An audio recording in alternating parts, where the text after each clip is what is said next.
Alright, the time has come for more Let's Play Not Final Fantasy II. But before we go to the moon, we need to get something. To do so, we need to visit Faroe. And some other places too, so let's just get over there. Basically, we want to visit Jan's wife. Yeah. That thing with the self cave and Jan being there, you have to go to his wife. Or to Ban's Fanes. Once I talk to the wife, I'm gonna cut to the self cave to save time, and then we'll try progressing in the moon. And stuff, huh? What, the treasure? There's not anything that special. Okay, here she is. Yes. Because he can't reach the sky world. Basically, Jan's become Pit. They always have onions as an excuse for everything.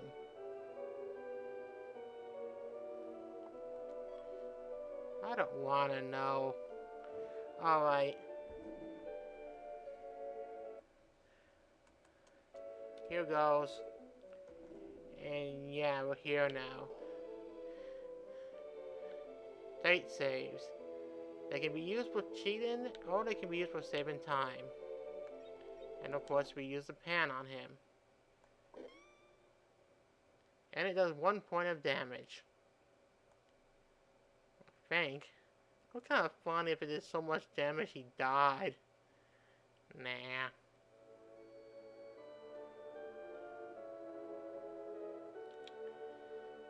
And so this is the part where Jan wants to be back in the party, but there's no free slots for him. So we have to come up with some BS not to put him back in. And our solution is to give Rydia another summon. Yeah. It should be obvious. This is the point of this whole thing, to get the self-summon. Which is a summon I forgot to get, because the problem is I'm such a rush to beat the game sometimes. I don't take the time to go back to Jan just to get this summon. Oh well.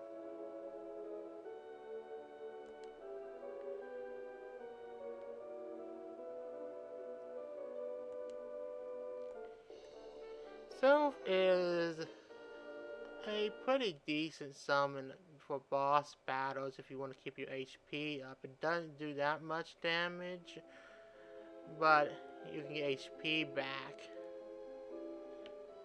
on the attack, which is why it can be worth having. But let's go back. I don't really feel like skipping forward or pausing the recording. Let's just completely miss the point we're trying to get on to. Okay, now go back. Ah, yes. Final Fantasy and its set 400 airships. You had like what, 4 in Final Fantasy 3 or something? Was it 3 at least? You have like 3 in this game.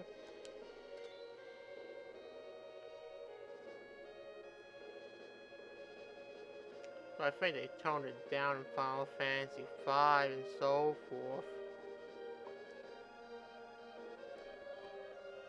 On that game, you had some things that could qualify as airships. Now, this is the fun part. You had a cave over there. You have this area, I believe.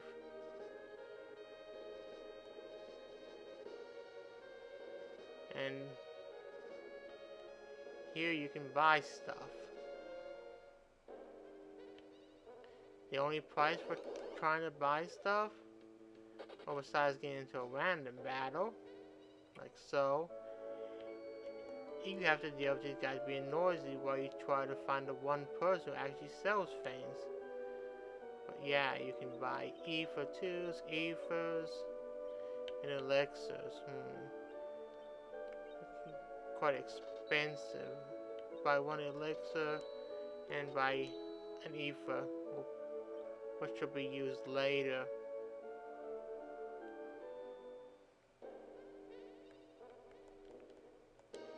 Now back to the ship.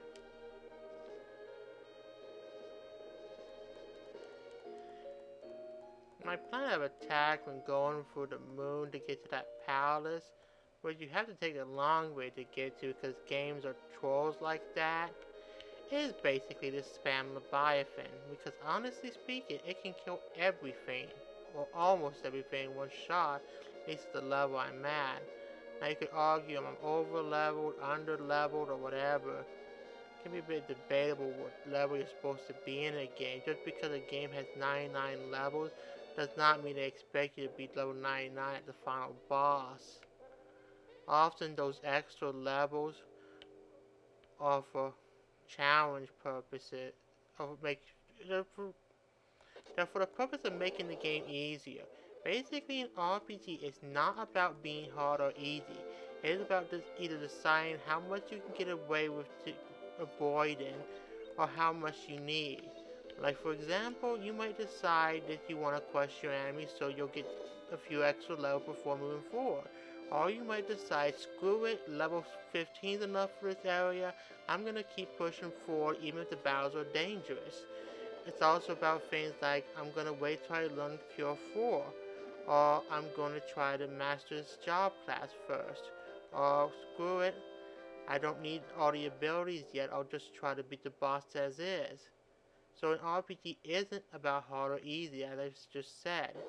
It's about either crushing your opponents by grinding more or pushing forward. So the idea of a game being hard or easy is questionable anyway, because here's the thing. What level do we decide on in terms of what level you should be at? Should you be level 50 at the final boss, level 70, or level 30?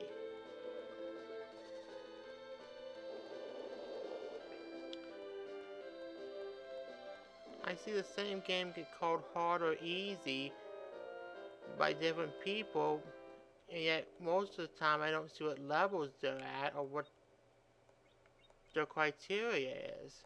So for all I know, the guy who says the game is hard might have not done any grinding at all, ran from all battles, and be at a very low level, and the guy who says the game's easy might have decided to get to level 50 in the first area.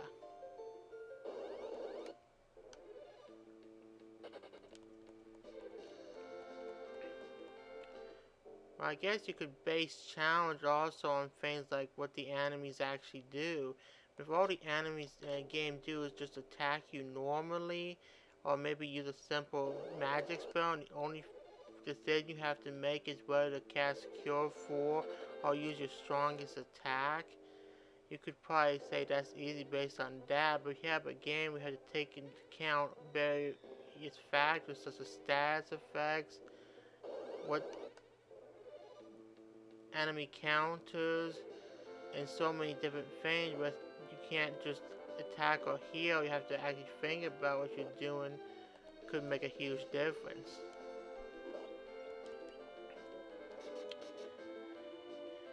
Or you could be in a game where if you try to run away, it becomes a crime, and it's actually safer just to kill the enemies you're facing. And people wonder why I fight most battles. Running away is gonna result in me just dying? And why bother?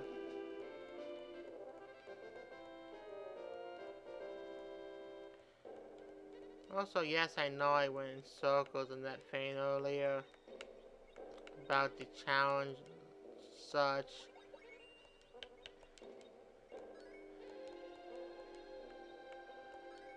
But it happens. Also, another thing we can challenge comparing this game to the PS1 version, which is the closest we have to the original version's difficulty. Although I'm sure some will point out there's a slight modification in the stats and the position of the stars, meaning the PS1 version is 1,000 times easier than the original Super Famicom version or whatever. Not that I can check that. But the thing is, we compare the PS1 version to this version. The PS1 version isn't so much harder. Okay, I guess in some ways it's harder because the stats are probably not toned down and so forth. But this version is basically more basic. It's simplified. You're not worrying about things like the prayer command, Paul and Paul's extra commands, a bunch of items to manage. You're basically just going through it basically. It's basically less complicated. That's what this SNES version is. It's less complex.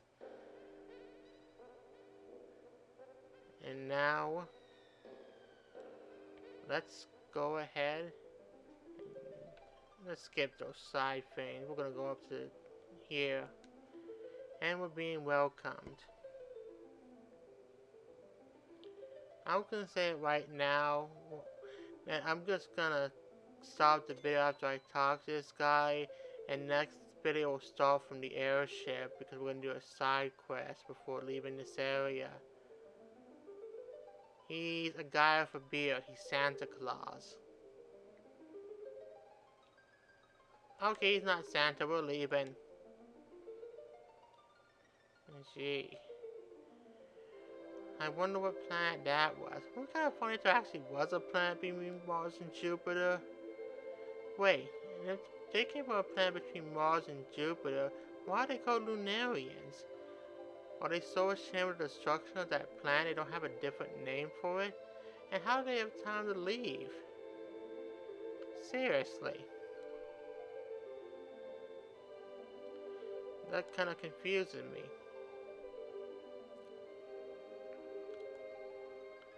And now we get to someone else to blame for everything. First we blamed the king, then we blamed Golbez, now we're blaming Zemus. You know, if this game kept going on long enough, I'm sure Zemus' secretary would become the main villain. And then his secretary's uncle become the main villain. Then the uncle's sister become the main villain.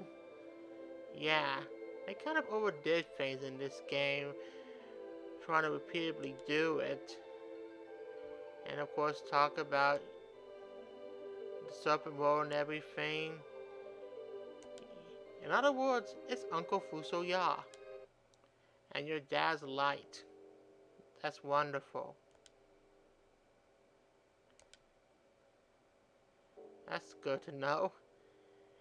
At least I can talk from beyond the grave. That's a nice thing about video games. Being a dad doesn't mean your signal's lost. You just have to use a cell phone or something. And just know the numbers of people who are still alive. What Cecil's number is.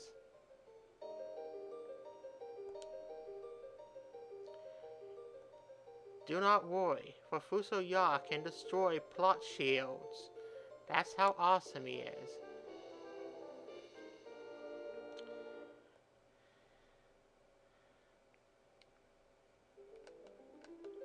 And now, of course, one of the big mistakes I often make when I get a new member, not realizing I should rearrange things. Like so, because you don't want mages in the front row, and now we have 3 mages.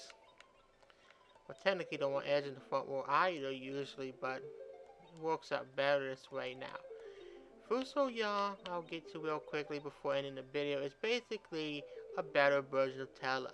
More spells, more MP, although his MP is still lacking, and he has better abilities. Well, at least in the PS1 version, but basically Fusoya, yeah, better Tellah. Only problem, of course, is why his MP is less limited. He can actually cast Meteor, for example. He still has the problem of being limited, so he can't really do that much. In any case, next time on Let's Play Final Fantasy II, we're gonna do a side quest because it's more important than actually going back home to stop the giant. Plus, it'll make the giant easier. So, bye for now.